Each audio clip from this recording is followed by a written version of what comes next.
শিরোনাম দেখে নিশ্চয়ই বুঝে গেছেন আজ আমি কোথায় যাচ্ছি। হ্যাঁ দর্শক, আজ আমি যাচ্ছি রুহানি জগতের প্রজ্ঞাদাতা, সুফি কুলের শিরোমণি, গরিবে নওয়াজ হযরত খাজা মঈনুদ্দিন চিশতি রহমতুল্লাহ আলাইহির পবিত্র দরগায়।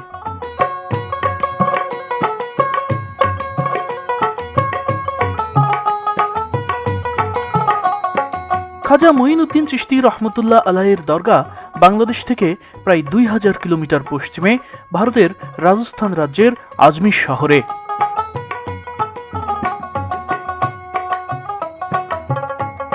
আজমির শহরে দরগার অবস্থান হওয়ায় অনেকেই খাজা মঈনুদ্দিন চিশতি রহমতুল্লাহ আলাইহির দরগাকে আজমির শরীফ বলে থাকেন। মূলত উচ্চ মর্যাদা সম্পন্ন স্থান, ব্যক্তি বা বস্তুকে শরীফ বলা হয়, সেই হিসেবেই আজমিরকে বলা হয় আজমির শরীফ।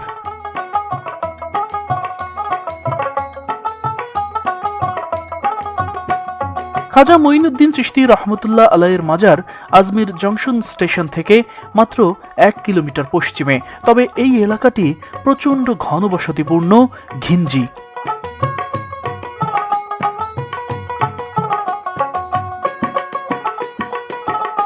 আমি দরগার দিকে যত এগিয়ে যেতে থাকি ততই অবাক হতে থাকি।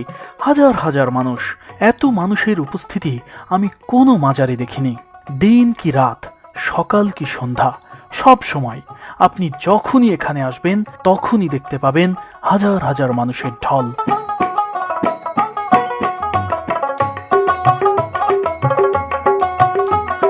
এখন মোটামুটি সকাল 9:30 বাজে। সকাল 9:30টাতে মানুষের এখানে যে উপস্থিতি, সেটি মানে হাজার হাজার মানুষ, মানে এত মানুষ এখানে এসেছে। পৃথিবীর নানা প্রান্ত থেকে এখানে মানুষ আসেন প্রতিনিয়ত, কিন্তু সকালের একেবারে এই সময়টায় এত মানুষ এখানে হবে আমি কখনো কল্পনাও করিনি।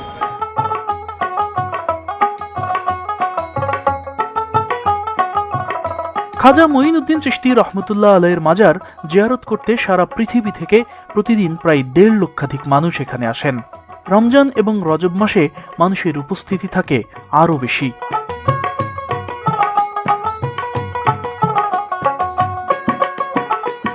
শুধু তাই নয়, এখানে এমন একটি রান্নার পাত্র আছে যে পাত্রে প্রায় লক্ষাধিক মানুষের খাবার একবারে রান্না করা যায়। এত বড় রান্না করার ড্যাগ গোটা দুনিয়ার কোথাও নেই। বেঙ্গল ডিসকভারির পর্দায় আজ আমি আপনাদের খাজা মঈনুদ্দিন চিশতি রহমতুল্লাহ আলাইহির পুরো মাজার চত্বরের কোথায় কি আছে তা তো দেখাবই, জানাবো তার পুরো জীবন ইতিহাস। আর ইতিহাস ঐতিহ্য নির্ভর নতুন ভিডিও সবার আগে পেতে আমাদের এই বেঙ্গল ডিসকভারি ইউটিউব চ্যানেলটি এখনই সাবস্ক্রাইব করে ফেলুন।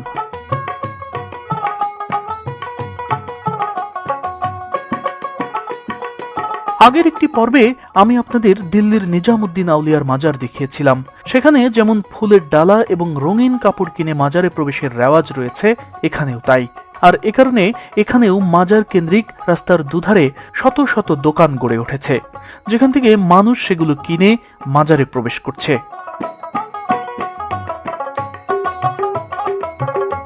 আমি রাতের বেলাও মাজারে গিয়েছিলাম। রাতে মানুষের ভিড় যেন আরো বেশি।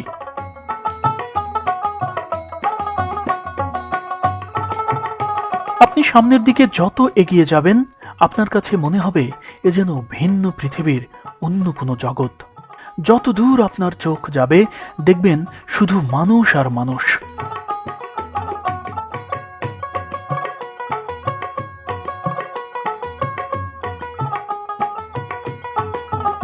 দরগা এলাকায় প্রবেশের মুখেই দেখতে পাবেন প্রাচীন একটি তোরণ।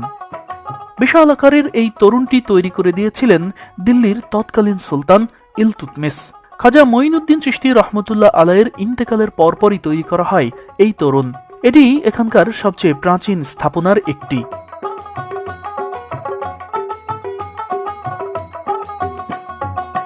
সামনে এগিয়ে যাওয়ার পর মূল মাজারে প্রবেশের মুখেই দেখতে পাবেন একটি সুউচ্চ ফটক। সুউচ্চ এই তরুণটিকে বলা হয় বুলন্দ দারওয়াজা। সম্রাট আকবর যখন খাজা মঈনুদ্দিন চিশতি রহমতুল্লাহ আলাইহির মাজার জিয়ারত করতে এসেছিলেন তখন তিনি এটি নির্মাণ করে দিয়েছিলেন।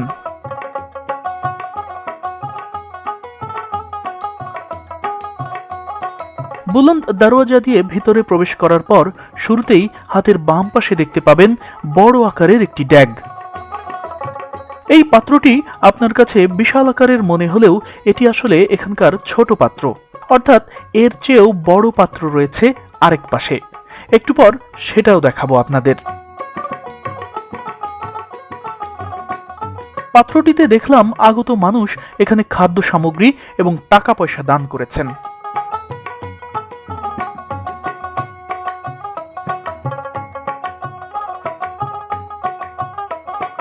খানিক বাদে এখান থেকে চলে গেলাম ডান পাশের বড় ড্যাগের সামনে।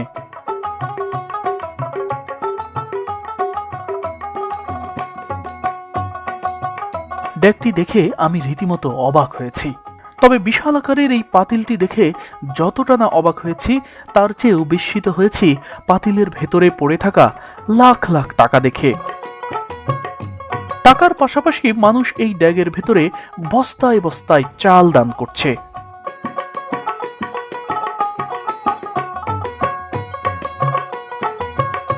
এখানে কি পরিমাণ টাকা পড়ে আছে তা কি আপনাদের ধারণা আছে? কি পরিমাণ টাকা এখানে পড়ে আছে তা ধারণা করতে হলে আপনার আগে জানতে হবে এই পাত্রটি ঠিক কত বড়। রান্নার এই পাতিলটি আসলে কত বড় তা কোনোভাবেই ক্যামেরা দিয়ে বোঝানো সম্ভব নয়। শুধু এটুকুই বলছি যে এখন যে পরিমাণ টাকা পড়ে আছে, একজন মানুষ যদি এর মধ্যে নামে তাহলে সে প্রায় কোমর পর্যন্ত ডুবে যাবে। আসলে এগুলো সবই মান্যতের দান। সব ধর্মের মানুষ এখানে দান করেন। এখানকার বড় হাঁড়িটিতে 1600 কেজি আর ছোটটাই 800 কেজি, অর্থাৎ দুটি পাতিলে একসাথে প্রায় 2400 কেজি খিচুড়ি রান্না করা যায়। অর্থাৎ হাঁড়িটি এতই বড় যে একবার রান্না হলে প্রায় 1.5 লাখ মানুষ তা খেতে পারে। রান্নার সময় হতে হতে পাত্রটি টাকা আর চাউলে ভরে টইটুম্বুর হয়ে যায়।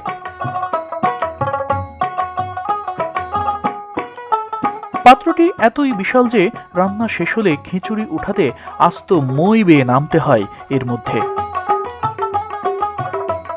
বিশাল আকারের এই পাতিল সম্রাট আকবর এই মাজারে উপহার দিয়েছিলেন। এছাড়া সম্রাট আকবর এখানে একটি বিশাল আকারের মসজিদও নির্মাণ করে দেন, যা আজও অবিকল রয়েছে। পর্দায় এখন যে মসজিদটি দেখতে পাচ্ছেন এটাই সম্রাট আকবর নির্মাণ করে দিয়েছিলেন। আমি এখন দাঁড়িয়ে রয়েছি সম্রাট আকবরের তৈরি সেই ঐতিহাসিক আকবর মসজিদে। এই মসজিদটি বিশাল আকারের এবং মসজিদটির যে ডিজাইন বা যে নকশাগুলো সে সময় করা হয়েছিল আজও অবিকল সেই রকমই আছে। এমনকি ক্ষুদ্র ক্ষুদ্র যে ডিজাইনগুলো আছে সেগুলোও অবিকল রয়েছে। এতটুকু পরিমাণও সেগুলো খসে যায়নি, সেগুলো ধ্বংস হয়ে যায়নি, সেগুলো ভেঙে পড়েনি। আসলে আপনি যদি এখানে আসেন, যখনই আসবেন তখনই খাজা মঈনুদ্দিন চিশতির মাজার তো জিয়ারত করতেই পারবেন, পাশাপাশি আপনি বিশাল এক ইতিহাসের সাক্ষী হবেন।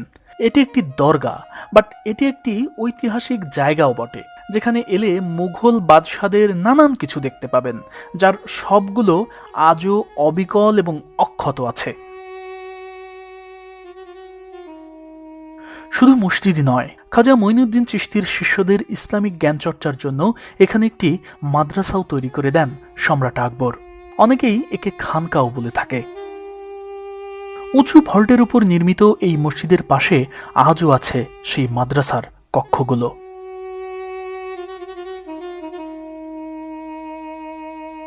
দর্শক মণ্ডলী, এখন যে ইমারত আপনারা দেখতে পাচ্ছেন এগুলো আসলে মাদ্রাসার ছাত্রদের জন্যই বরাদ্দ ছিল সে সময়, যা এখন মসজিদের সাথে ইনক্লুড করা হয়েছে, ফলে এখন এগুলো নামাজের জন্য ব্যবহৃত হচ্ছে। কিন্তু মনে রাখবেন, এটি কিন্তু আদি সেই মসজিদ নয়। মূল মসজিদের অংশ ওই পাশে পশ্চিম দিকে। আর আরেকটি কথা, ওই সময়ের মাদ্রাসাগুলোর সাথে এখনকার মাদ্রাসার তুলনা করবেন না, কারণ এখনকার মতো সেগুলো ছিল না। মানে দাখিল, আলিম, ফাজিল এমন শ্রেণীকরণ মাদ্রাসা সে সময় ছিল না। তখন মূলত এসব জায়গায় ইসলামিক উচ্চ পর্যায়ের জ্ঞান চর্চা হতো, আধ্যাত্মিকতা চর্চা হতো।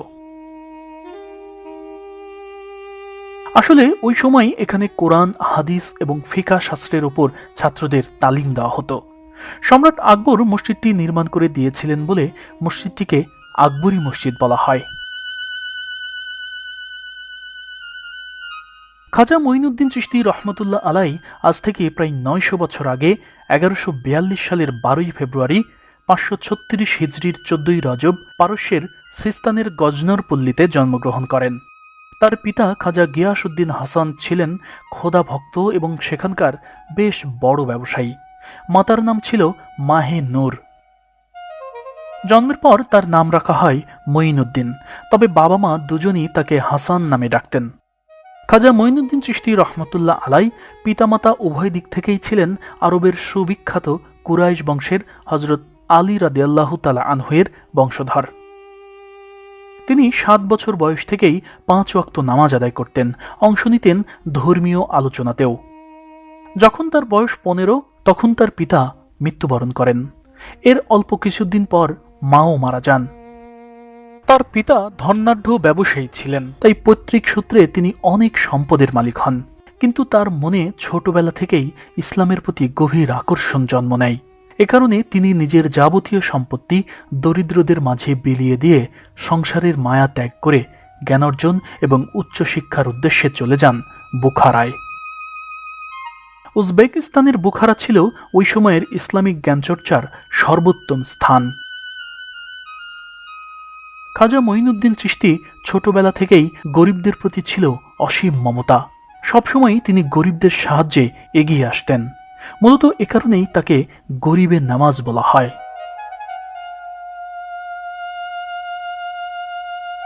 বুখারায় এসে তিনি সর্বপ্রথম পবিত্র কোরআন হেফজ করেন। এরপর তাফসির, হাদিস, ফিকাহ এবং অন্যান্য শাস্ত্রে অধিক জ্ঞান অর্জন শেষ করে বুখারা ছেড়ে চলে যান ইরানের নিশাপুরে। সেখানে প্রখ্যাত সুফি সাধক হজরত ওসমান হারুনি রহমতুল্লাহ আলাইয়ের শিষ্যত্ব গ্রহণ করেন। সেখানে তিনি প্রায় ২০ বছর আধ্যাত্মিক জ্ঞান চর্চা করেন। এর মধ্যেই একদিন তিনি বড় পীর আব্দুল কাদির জিলানির সাথে সাক্ষাৎ করেন। আব্দুল কাদির জিলানি রহমতুল্লাহ আলাইয়ের কাছে তিনি ৫৭ দিন অবস্থান করে উচ্চ পর্যায়ের আধ্যাত্মিক জ্ঞান অর্জন করেন। ইসলামের পরিপূর্ণ জ্ঞান লাভ করার পর তিনি পবিত্র হজ পালন করতে যান মক্কায়। সেখান থেকে মদিনায় এসে হজরত মুহাম্মদ সাল্লাল্লাহু আলাইহি ওয়াসাল্লামের রওজা জিয়ারত করেন। মদিনায় অবস্থানকালেই তিনি স্বপ্নে দেখা পান হজরত মুহাম্মদ সাল্লাল্লাহু আলাইহি ওয়াসাল্লামের। স্বপ্নে এসে নবী করিম সাল্লাল্লাহু আলাইহি ওয়াসাল্লাম তাকে বলেন, তোমাকে হিন্দুস্তানে ইসলাম প্রচারের জন্য বেলায়েত করছি, তুমি সেখানে গিয়ে ইসলামের নির্মল আদর্শের কথা মানুষের মাঝে প্রচার করো। ওই সময় হিন্দুস্তানের প্রায় সর্বত্রই মূর্তি পূজার প্রচলন ছিল। সময়টা ১১৯১। ওই সময় দিল্লির শাসনকর্তা ছিলেন রাজা রায় পিথোরা বা পৃথ্বীরাজ চৌহান। তার সঙ্গে তরাইনের প্রথম যুদ্ধে লড়েছিলেন মুসলিম বিপ্লবী বীর মোহাম্মদ ঘুরি, কিন্তু তিনি সেই যুদ্ধে পৃথ্বীরাজের কাছে পরাজিত হন। মোহাম্মদ ঘুরির ওই আক্রমণের কারণে হিন্দুস্তানের সমস্ত হিন্দু ধর্মাবলম্বী মানুষ মুসলিম বিদ্বেষী হয়ে ওঠে। ফলে ওই সময় খাজা মঈনুদ্দিন চিশতির হিন্দুস্তানে আগমন সহজ ছিল না। তাই তিনি শুরুতে চলে আসেন লাহোরে, এরপর লাহোর থেকে দিল্লি। সেখানে কিছুদিন অবস্থান করার পর চলে আসেন এই আজমিরে। আজমিরে আসার সময় দিল্লিতে রেখে আসেন তার প্রিয় শিষ্য প্রখ্যাত আউলিয়া হজরত কুতুবউদ্দিন বখতিয়ার কাকি রহমতুল্লাহ আলাইকে। তবে কোনো কোনো বর্ণনায় পাওয়া যায় খাজা মঈনুদ্দিন চিশতি ১১৯১ নয়, বরং আরও কয়েক বছর আগেই হিন্দুস্তানে আসেন। দর্শক মণ্ডলী, প্রত্যেক কামিয়াবি আউলিয়াকেই আল্লাহ তাআলা বিশেষ কারামতের ক্ষমতা দেন। খাজা মঈনুদ্দিন চিশতিও ছিলেন কারামতের অধিকারী। আজমির এখন এত ঘনবসতিপূর্ণ হলেও পাহাড়ে ঘেরা এই স্থানটি ওই সময় ছিল চারণভূমি। সেই চারণভূমিতেই বসতি স্থাপন করেন খাজা মঈনুদ্দিন চিশতি। কিন্তু বসতি স্থাপন করায় কয়েকজন রাখাল খাজা মঈনুদ্দিন চিশতির উপর ভীষণ বিরক্ত হন। রাখালরা তার সঙ্গে খুবই দুর্ব্যবহার করে। এক পর্যায়ে মঈনুদ্দিন চিশতি রহমতুল্লাহ আলাইকে সেখান থেকে চলে যেতে বলে তারা। এই ঘটনার কিছুক্ষণ পর রাখালগণ নিজেদের উট সেখানে বেঁধে রেখে চলে যায়। পরে যখন তারা উটগুলো নিতে আসে তখন দেখে শুয়ে থাকা উটগুলোর চামড়া মাটির সাথে লেগে গেছে। ফলে উটগুলো উঠতে পারছে না। টেনে হিঁচড়েও রাখালগণ উটগুলোকে নিতে পারেনি। নিজেদের ভুল বুঝতে পেরে তখন তারা হযরত মঈনুদ্দিন চিশতি রহমতুল্লাহ আলাইহির কাছে ক্ষমা চায়। ক্ষমা চাওয়া মাত্রই দেখা গেল উটগুলো উঠে দাঁড়িয়েছে। অল্প কিছুক্ষণের মধ্যেই এই অলৌকিক ঘটনা সর্বত্র ছড়িয়ে পড়ে। এই ঘটনার পর সেখানকার ভিন্ন ধর্মাবলম্বীরা ইসলাম গ্রহণ করতে থাকেন। মানুষ ইসলাম গ্রহণ করছে, তাই এক পর্যায়ে খাজা মঈনুদ্দিন চিশতির বিরুদ্ধে রাজ দরবারে গিয়ে অভিযোগ জমা পড়ে। তখন রাজা পৃথ্বীরাজ তাকে শায়েস্তা করতে কিছু অশ্বারোহী সৈন্য পাঠান। ওই সৈন্যরা এই দরগার স্থানে এসেই খাজা মঈনুদ্দিন চিশতিকে অকথ্য ভাষায় গালাগাল করতে থাকে। পর্দায় এখন যে ঘরটি দেখতে পাচ্ছেন, ওই সময় এখানেই ছিল খাজা মঈনুদ্দিন চিশতির বসতি। তিনি ওই সময় ধ্যানরত ছিলেন। কিছুক্ষণ পর তিনি ঘর থেকে বের হয়ে এসে সৈন্যদের জিজ্ঞাসা করেন, কি চাও তোমরা? তখন সৈন্যরা মঈনুদ্দিন চিশতি রহমতুল্লাহ আলাইহির সাথে বেয়াদবি করার চেষ্টা করে। তখন তিনি সৈন্যদের উদ্দেশ্যে বলেন, তোমরা আর এক পাও সামনে এসো না। যদি আসো তাহলে তোমাদের উপর আল্লাহর গজব বর্ষিত হবে। সৈন্যরা একথার কর্ণপাত না করে সামনে আসার চেষ্টা করে। তখন খাজা মঈনুদ্দিন চিশতি রহমতুল্লাহ আলাইহি এক মুঠো ধুলা হাতে নিয়ে তাদের দিকে নিক্ষেপ করেন। ধুলা নিক্ষেপ করা মাত্রই তারা পাগলের মতো চিৎকার করতে করতে পালিয়ে যায়। এই ঘটনা শোনার পর রাজা পৃথ্বীরাজ খাজা মঈনুদ্দিন চিশতিকে জাদুকর বলে আখ্যা দেন। এরপর রাজা পৃথ্বীরাজ ওই সময়ের নামকরা জাদুকর রামদেব এবং অজয়পালকে পাঠান মঈনুদ্দিনকে শায়েস্তা করতে। রামদেব এবং অজয়পাল যখন এখানে আসেন, তখন খাজা মঈনুদ্দিন চিশতি ধ্যানে মগ্ন ছিলেন। তাদের আগমন বুঝতে পেরে তিনি ধ্যান ভঙ্গ করে বাইরে বের হয়ে আসেন এবং জাদুকর রামদেব ও অজয়পালের সামনে গিয়ে বসে তাদের দিকে জ্যোতির্ময় দৃষ্টিতে তাকিয়ে থাকেন। এ সময় তাদের মাঝে কোনো কথা হয়নি, কিন্তু চোখে চোখে পলকহীন দৃষ্টিতে যখন তারা একে অপরের দিকে তাকিয়েছিলেন, তখন চোখের ভাষায় তাদের মধ্যে কি কথা হয়েছে তা আল্লাহ পাক ছাড়া কেউ বলতে পারবে না। কিন্তু এই তাকিয়ে থাকা অবস্থায় কিছুক্ষণের মধ্যেই ওই দুই জাদুকর খাজা মঈনুদ্দিন চিশতির পায়ে পড়ে যায়, ক্ষমা চায়। রামদেব এবং অজয়পাল দুজনেই ইসলাম গ্রহণ করেন। খাজা মঈনুদ্দিন চিশতি রহমতুল্লাহ আলাইহি রামদেবের নাম রাখেন মুহাম্মদ সাদি। সাদি অর্থ ভাগ্যবান, আর অজয়পালের নাম রাখেন আব্দুল্লাহ বিয়ানি। খাজা মঈনুদ্দিন চিশতি এরপর সরাসরি রাজা পৃথ্বীরাজকে ইসলাম গ্রহণের জন্য চিঠি দেন। তার ওই চিঠি পেয়ে পৃথ্বীরাজ ক্রোধে ফেটে পড়েন। সঙ্গে সঙ্গে নিজের রাজ দরবারে কর্মরত এক মঈনুদ্দিন চিশতির শিষ্যকে চাকরিচ্যুত করেন এবং মঈনুদ্দিন চিশতির বিরুদ্ধে ব্যবস্থা নেওয়ার উদ্যোগ গ্রহণ করেন। ঘটনাটি শোনার পর খাজা মঈনুদ্দিন চিশতি ভীষণ কষ্ট পান। সঙ্গে সঙ্গেই আরেকটি চিঠি পাঠান। সেই চিঠিতে তিনি লেখেন, পৃথ্বীরাজ, আমি তোমাকে জীবিত অবস্থায় মুসলিম সৈন্যদের হাতে সোপর্দ করলাম। রাজা পৃথ্বীরাজ চৌহান এর পরের বছর অর্থাৎ 1192 সালে তরাইনের দ্বিতীয় যুদ্ধে মোহাম্মদ ঘুরির সেনাবাহিনীর কাছে পরাজিত হন, যে যুদ্ধে নেতৃত্ব দেন কুতুবউদ্দিন আইবেক।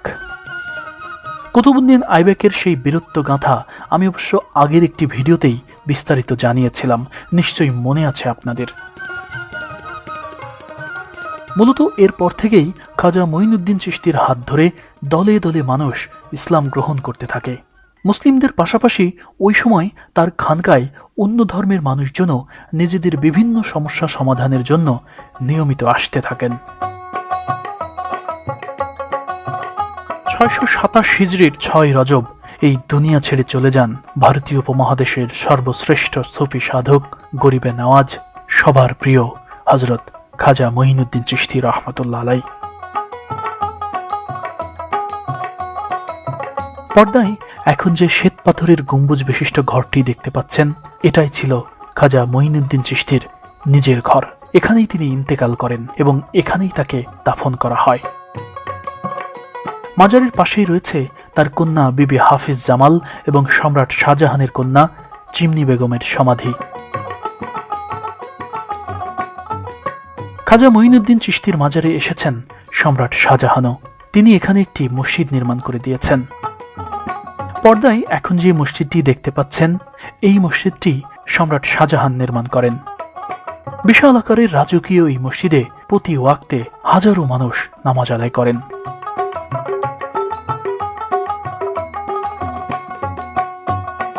খাজা মঈনুদ্দিন চিশতির মাজারের গম্বুজের মাথা খাঁটি স্বর্ণ দিয়ে মোড়ানো। গম্বুজটির চারপাশে রয়েছে সোনায় মোড়ানো সিলিং, আর মূল মাজার অর্থাৎ কবরটি ভেলভেটে মোড়া শ্বেত পাথরের, যা রূপার রেলিং দিয়ে ঘেরা।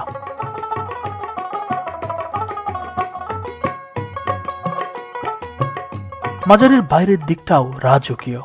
দামি দামি পাথর দিয়ে এমন নান্দনিকভাবে পুরো মাজার চত্বর সেই সময় তৈরি করে দিয়েছেন সম্রাট আকবর।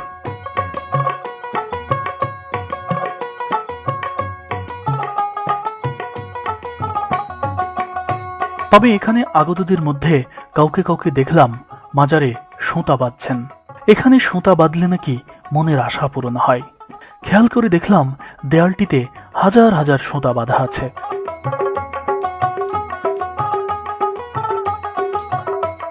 আবার কাউকে কাউকে দেখলাম বাহিরে মাজারের দেয়ালের সাথে এভাবে মাথা নত করে থাকতে। এদের মধ্যে কেউ কেউ কান্নায় ভেঙে পড়ে কবরে শায়িত খাজা মঈনুদ্দিন চিশতি রহমতুল্লাহ আলাইহির কাছে নানান কিছু চাচ্ছেন। অনেককেই দেখলাম রঙিন কাপড় আর ফুলের ডালা সাজিয়ে মাজারে প্রবেশ করতে, কিন্তু এত মানুষের ভিড় যে ভেতরের দৃশ্য আমি ভিডিওই করতে পারিনি। ক্যামেরা কিংবা মোবাইল কোনোটি বের করার মতো অবস্থা ছিল না। হাজার হাজার মানুষ, অথচ ভেতরে জায়গা খুবই কম। এই স্টিল পিকচারটি একটু দেখুন। এটাই গরিবে নওয়াজ হজরত খাজা মঈনুদ্দিন চিশতি রহমতুল্লাহ আলাইহির পবিত্র রওজা।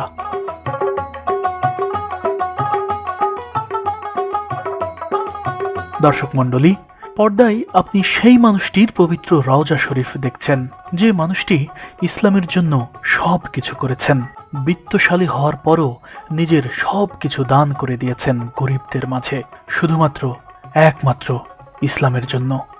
ইসলামের জন্যই সুদূর পারস্য থেকে 3000 কিলোমিটার পথ পাড়ি দিয়ে মানুষকে আলোর পথ দেখাতে ছুটে এসেছেন এই ভারতবর্ষে। তিনিই ছিলেন সর্বপ্রথম এই উপমহাদেশের ইসলামের পথ প্রদর্শক বা মুর্শিদ।